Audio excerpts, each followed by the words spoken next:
Breathe in Space Fading Frontier contains adult language and situations, including alcohol use and romantic relationships. This episode contains a depiction of a situation of certain death. Additional sensory contact warnings can be found in the show notes. I ain't got no home to go to, ain't got nothing to sell, but my stars will never leave me, even when I'm sold to hell. I was born under a blue sky, and I'll die out in the black. When I'm gone, don't no one mourn me, 'cause my debts will drag me back. Unknown signal. Reception 0. Time set to day 0. Hour 0. Location of origin unknown. Mayday. We require assistance at the first available opportunity. Mayday. Unknown signal. Reception 2. Day 0. Hour 5. Location of origin unknown. Mayday. This is the freighter Cantankerous. We are adrift. We have power and life support, but control and engines are offline. Unable to get a reading on our location, but we were en route from Ganymede to Himalaya. Mayday. We require assistance at the first available opportunity. Repeat. This is Jemma Falcano, Solar Scout Troop 316 on the freighter Cantankerous. There are 3 of us aboard. We are adrift. Unable to get a reading. Unknown signal. Reception 5. Day 0. Hour 9. Location of origin unknown. Inventory of what's on board, and I'm just making sure a signal keeps going out. The transponder should be enough for you to find us, but maybe a voice will get more notice. So I'm blasting on green and blue line. Our situation is stable for now. We're not leaking air or anything, but Captain Ronston's dead, by the way, in case you're only just picking up this distress call. There was an explosion on the bridge, and we went into a really bad spin. We still are. I'm trying not to look out the windows. It makes me a little dizzy. We should still be en route to Himalaya, I think. With the computer out, I'm not sure the transponder will be sending our location. Maybe if we can stop the spinning, I can take a manual reading. Please, if you're hearing this, we need an immediate pickup. It's just the 3 of us, and we can't control the ship right now. Again, this is Jemma Falcano on the freighter Cantankerous. Solar Scout Troop 316.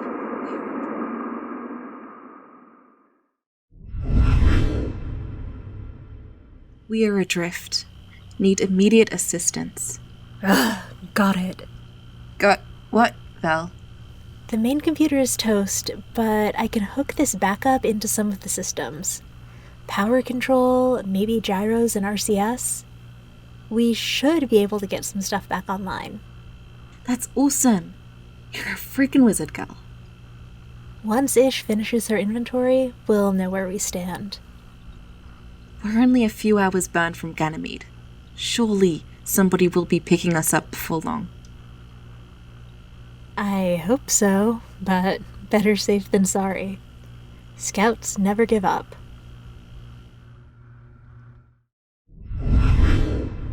Unknown signal.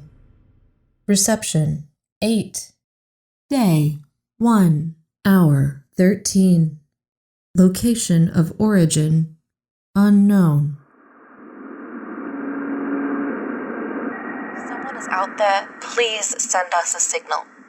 I've got the comm scanning through the frequencies looking for anything directed at us. It will really make a difference if we just know you're out there. Unknown signal. Reception 11. Day 3. Hour 2. Location of origin unknown.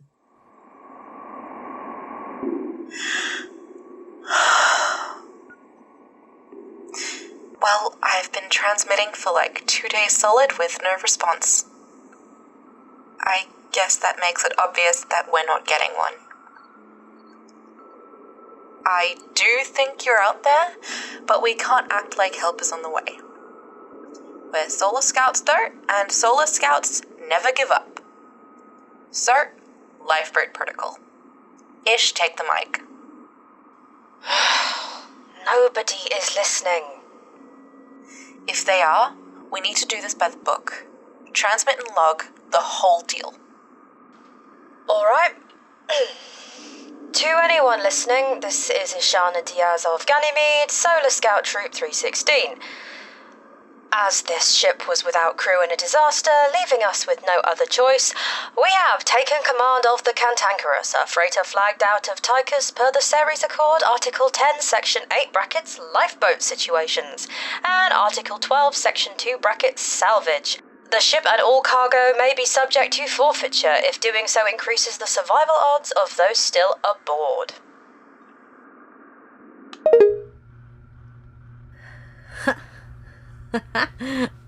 I memorised all that just for the merit badge. Never imagined I'd be able to put it to use. That's why we elected you captain. You've got everything we need somewhere in that big brain of yours. Also, I'm too busy to be captain. Shut up, Val. Anyway, what's our course of action, Captain? First step is where we are. What's our status? Flying blindly through space. Shut up, Val. More precisely, we're in an half-dead freighter that's still tumbling badly. We've got no heading or control. What do we have? We've got life support. Both Atmo and water reclamation are completely independent systems. All the readings are nominal and stable, which also means we're not leaking air. And you got the backup computer working. Still a work in progress, but I can patch in some of the systems we lost with the main computer. Currently, that's power control and most of the interior systems. If we could get RCS and gyros, we could stabilize the ship. Stop the tumble. And what does that get us? Maybe a heading. I could take a sighting and... And do the math in your head? Jemma and I can work it out longhand, Val. Do it. Sure. Give me a few hours. With any luck, we're still on course for Himalaya. But not too on course. I'd rather a rendezvous than make a crater. Any chance we could get the main engine online? Then we could actually turn this thing round and go home. Yes and no. I could plug in the engine and we could turn it on, but we need gyros and RCS at the same time, which I can't do. This system doesn't have the bandwidth. Which means we couldn't do a controlled burn. An uncontrolled would just make matters worse. Let's get the heading at least. See where we are and where we're going. Yeah. Good step one.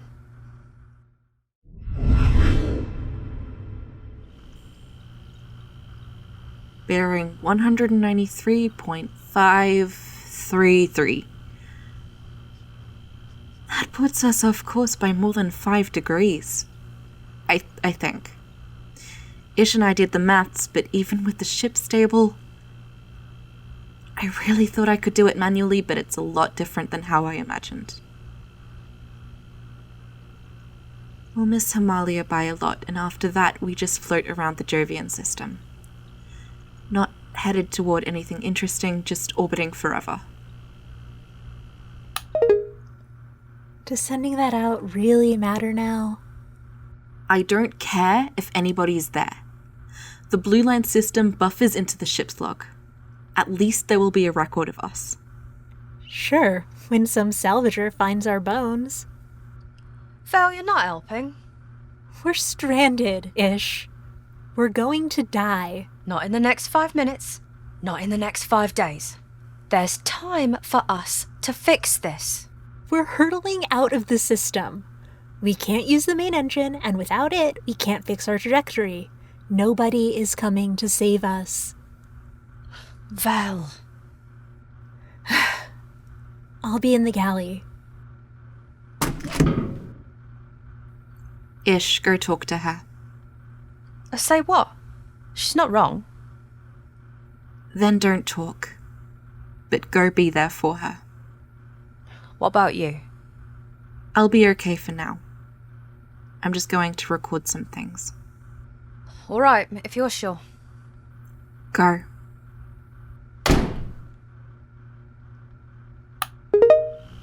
I'm not sure we've recorded the story yet, so here's how we got here.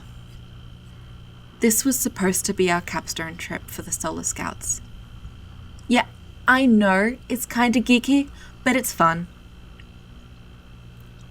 There used to be 30 kids in our troop, but most people get bored or don't have time anymore. Ish, Vel, and I are the only ones to make it this far. All we have left is a 7-day camp out on the surface of a hard vacuum body, and we get our gold pins. Right now, I'm not even sure why we want those pins. I just wanted an adventure with my friends. So we got permission from our parents, pooled our money, and hired a freighter to drop us off, then pick us up on its way back. We launched from Ganymede 6 days ago. And everything was going fine until... We were asleep when the explosion happened. Something on the bridge. Not sure what. I didn't much like Captain Ronston, he gave me the creeps, but nobody deserves to go out like that. So, like good scouts, we took stock of the situation. No pilot, no main computer. Bridge is vented. But Vel's an ace with machines, she gets us control of enough systems to stop us spinning. I take a sighting of Europa, Ire, and the sun, and we do the maths. We're off course. Maybe it was the explosion, maybe we missed a correction burn Bronston had planned. Either way, we're way out past Callisto. Maybe we'll fall into the inner moons eventually, but it won't matter. We're gonna run out of food in a few weeks. So I'm recording this log and broadcasting it on every spectrum this janky comm system can handle.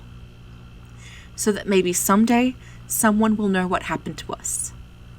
Scouts never give up, and all. There's more to say, but for now I'm going to go sit with Ish and Val.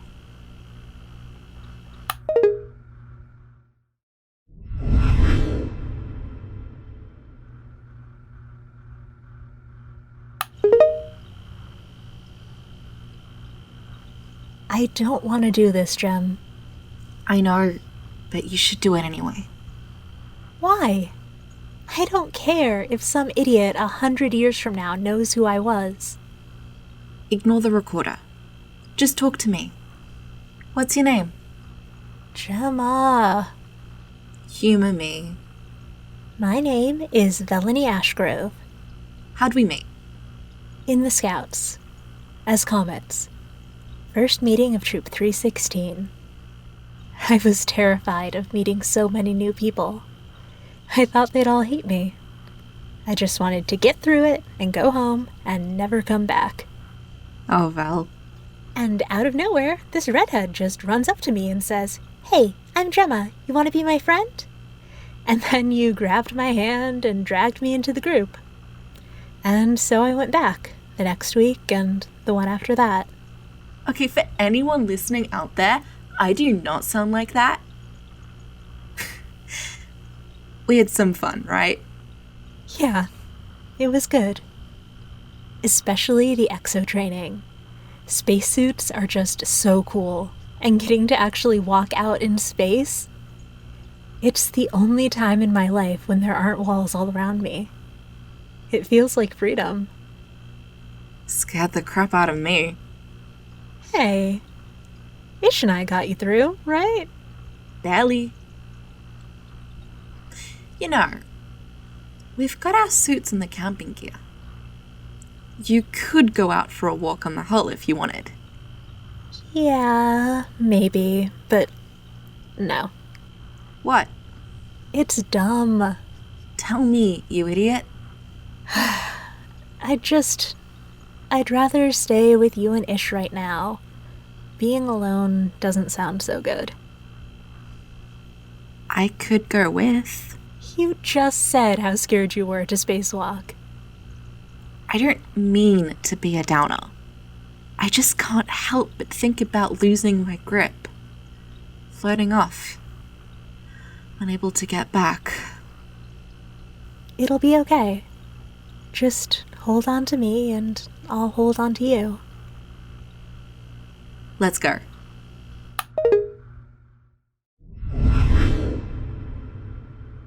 We're not done yet. Ish, I love you to death, but spinning your gears like this is no use. If we fast on shifts, we can extend our food supplies by at least 50%. Which will put us a few more weeks out into nothingness before we finally... you know... Hey, better later than sooner. Hey. I mean, there is the argument about how much to suffer just to delay... Guys? Scouts never give up. Shut up, you two. I think we're headed towards something. What? Can't be. It's not big, but it's out there. Let me run the numbers. Where's that terminal? No, if there's something out there, then we're gonna blow right by it. Look, I've got 3 sightings on it now, which is more than enough. Just let me plug the numbers in. But if there is something, it's just a rock or junk. That's not a lot of help. We can't eat a rock. There! Look at the relative velocity. We're only going to pass it by like 100 meters a second. Shit, that's not much. We can make that. How long till closest approach? 230 hours. That's 25 clicks, though. So we need to correct first. Give me the vector to bring that in. Got it. This thing is definitely not Himalaya, but it's part of the group. Asa or Dia, maybe. God, I wish I had a proper chart. So, what? We land on a rock. We gonna build a log cabin there or something? It's better to be somewhere than nowhere. We could pitch the tent at least. I guess we might as well complete the capstone. Maybe they'll give us the pins posthumously. At least then we... The tent! It's good for 4 weeks of air, right? And we can stow spare water from the Cantankerous? It's a lifeboat. Technically, the Cantankerous is already a lifeboat. No, the Cant is the signal flare. Oh. What? Nobody's responded to the radio, so Summit must be up. We need an attention grabber. Something people will see. And the Cantankerous's Epstein drive is a fusion engine with a hole at one end. If we've got a safe place to stand, we can pop this baby open, and people looking out the window on Ganymede will see it. You want to blow up the ship? From a safe distance, yeah. We'll set off alarms on every colony in the system. Someone will come snooping around and then they'll find us. Could take a little while, but we can hold out in the tent. Sounds so risky.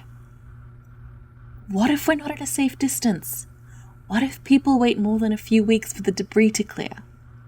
Better a risky chance than no chance. Jemma, you gotta figure out the correction burn. Val, can you give me a reading on how much juice is in the RCS? Well, at least you two are excited. I'll get you the numbers. We're gonna get home, girls. Solar Scouts never give up.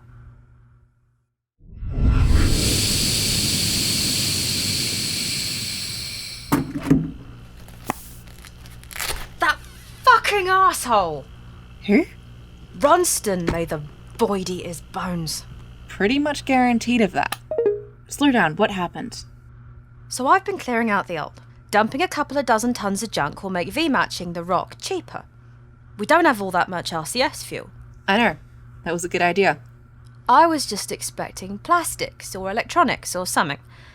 Instead, we have a hold full of hunter-killer robots. What? Crates and crates of the damn things. All Yukon branded. It's like bear traps. Hounds. Yeah. I saw the video from the marches on Luna. It gave me nightmares. Ish, I thought those were illegal. Yeah, hence my cursing Ronston's bones. We've been stranded on a bloody smuggler ship.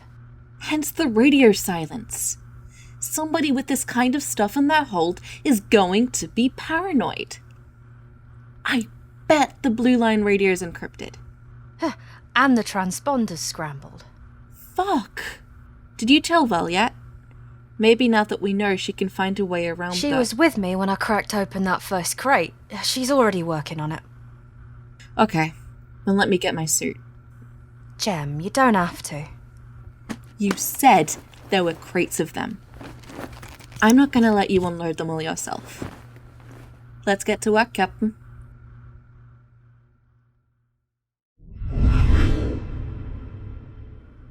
Rendezvous burn is in 18 hours.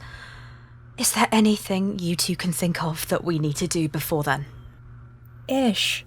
We've done everything possible. Just relax. If we don't pull this off, I don't know what we can do next. Ishana. Well, what did you two have planned for the campout? What? We were going to be on the surface of Himalaya for 7 days. What were you two planning for all that time? I've got some books loaded on my terminal. And some movies. Anything we haven't already seen? Just the classics. Romeo et Tybalt, Upon a Green Moon, Castle of the Void. Oh, I love Castle of the Void. Duh, that's why I've got it. Aw, Jemma was planning a 7-night slumber party. Shut up, Val. Sounds pretty nice about now. We used to do that a lot. Well, there used to be more of us in the troop. Always some birthday or such to celebrate. I kind of miss having a big group. I mean, you two are great, but you know. No, I get it. Hey, do you remember Tully Braun? With the freckles? Yes! Oh my god, I had a crush on her older sister, something awful. Ugh, who didn't? Well, I saw her a few months ago. The sister? No, Tully. We were both at that PG Derby match. We got to talking and we hung around after and... Jem, you dog. I meant to tell you before. It just didn't... I don't know.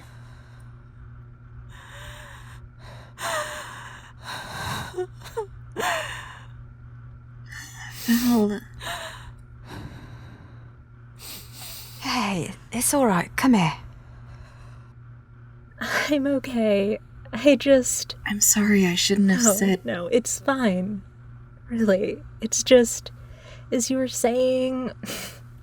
And I was thinking about how I won't get to... Shh. No, I get it. Yeah, there's a lot of stuff we'll never get to... Alright, Captain speaking, you two are hereby ordered not to talk like that, okay? We are not done. Aye. Aye. Jemma, get your tablet. We are going to watch Castle of the Void, and I am probably going to sing along, and you two are ordered not to give me crap about it. Can do, Captain. Permission to join in when I remember the words? Granted.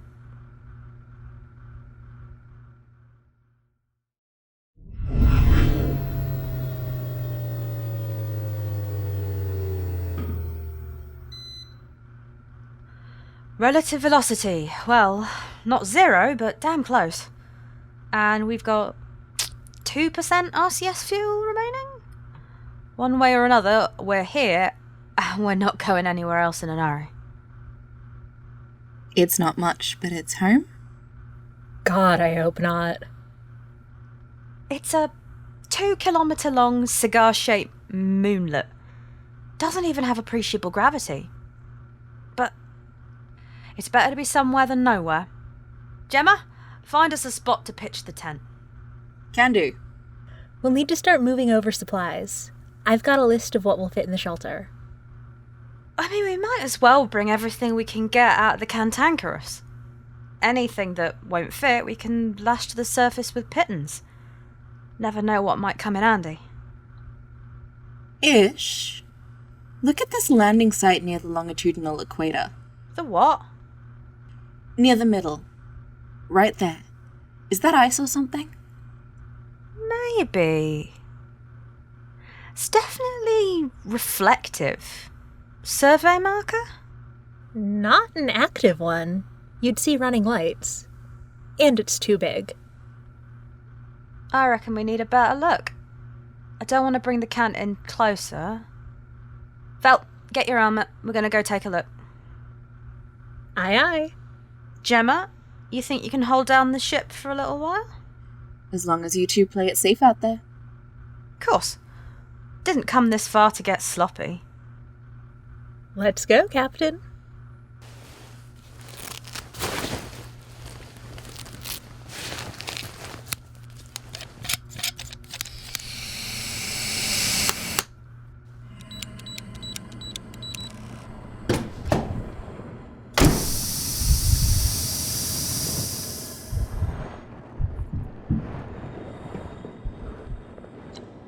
Okay, I know it looks far, but be real gentle-ish.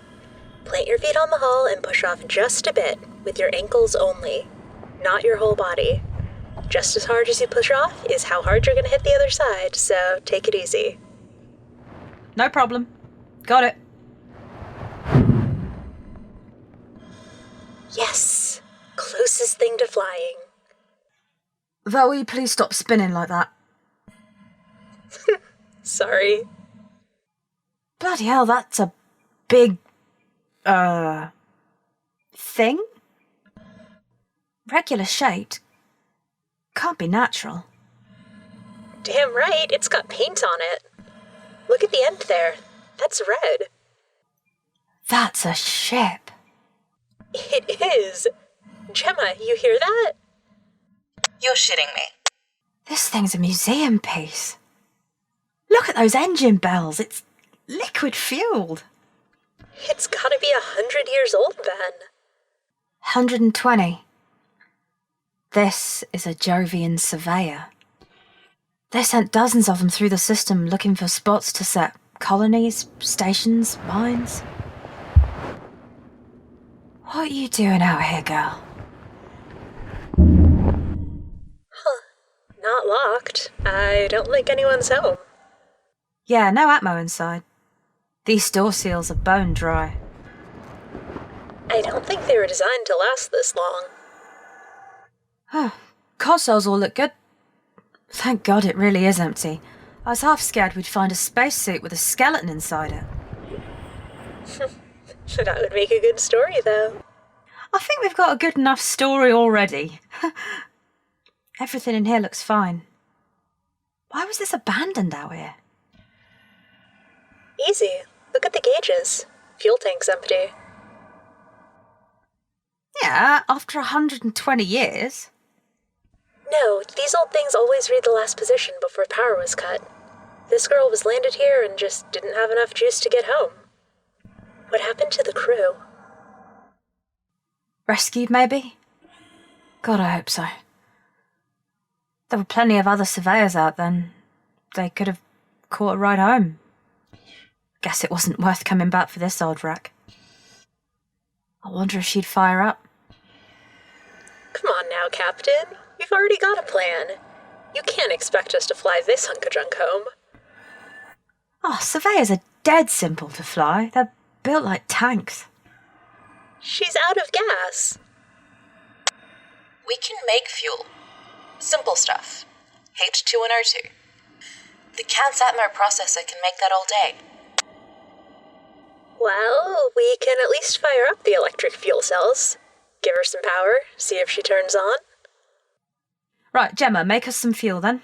I'm gonna head back over to grab a tank. Vel, you wanna stay here? Poke at this thing's wires? Sure. Now I am having a good day. Forget rescue, we're gonna fly home. Yeah, but I wanted to blow up a fusion engine. For the record, I am so glad we're not doing that plan anymore.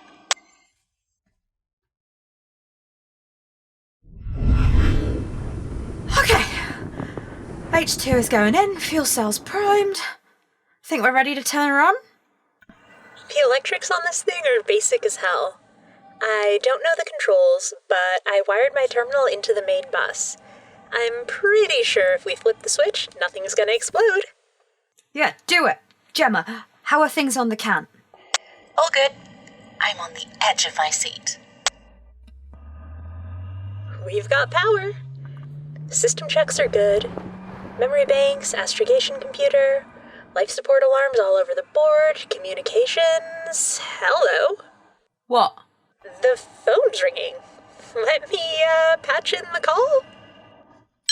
Surveyor ship A4644. Please respond. Repeat. This is the Peregrination Free Trader Forge Sorrow into Joy hailing surveyor ship A4644. Please respond. Vel, can I talk to her? Yeah, channel's open. Yes, we're here, surveyor ship. Please respond. Forge Sorrow into Joy.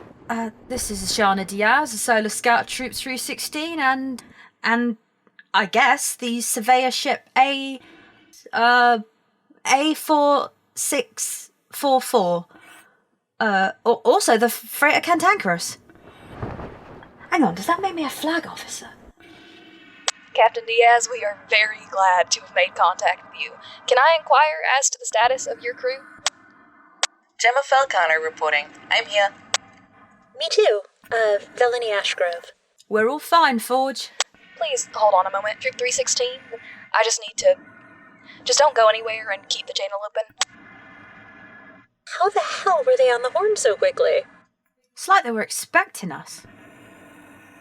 Troop 316, this is the Free Trader, Forge Sorrow into Joy. We are responding to your distress signal from the freighter Cantankerous and about to start a 3G burn towards your location. ETA is 16 hours. 3 Gs? Don't break any bones on our behalf, Forge. Be advised, we've got water, air, and food for weeks yet. Situation here is stable. Confirmed, Troop 316. Are you okay for a revised ETA of 36 hours? Confirmed, that sounds good. If you don't mind my asking, how'd you get a bead on us so quick? Everybody in Blue Light Range has been listening to y'all's broadcast, but with the noise of an unusually high solar wind hitting Jupiter's magnetosphere, nobody could locate the source of your signal. Your transponder's sending garbage and your voice transmission were getting bounced all over. There have been a whole mess of ships out looking for you. Told you somebody was listening. When we heard you were heading toward a moonlet, every ship in the system picked a rock and burned towards it. Ours just happened to be the right one. It sounds like you found a working transmitter.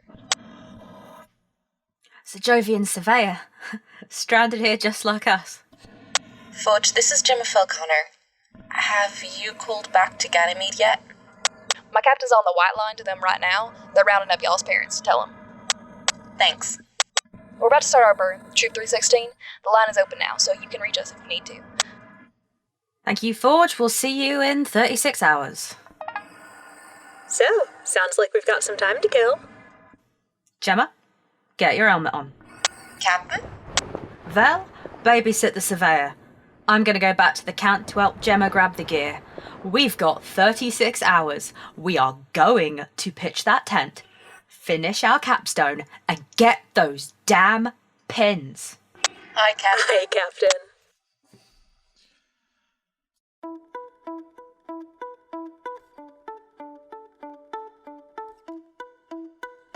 Thank you for joining us for this episode of Breathe in Space, Fade and Frontier. This episode, Objects in Motion, was written, directed, and edited by Scott Paladin.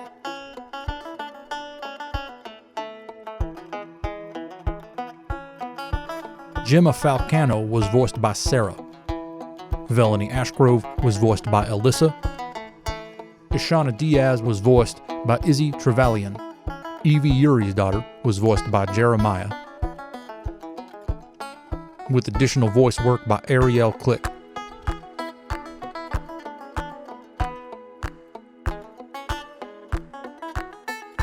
Our theme, Blues for the Black, was composed by Michael Freitag with vocals by Jeremiah and lyrics by Scott Paladin. You can find links to learn more about our cast and crew in the show notes, and more information about our show at our website, breatheinspace.lawofnames.com.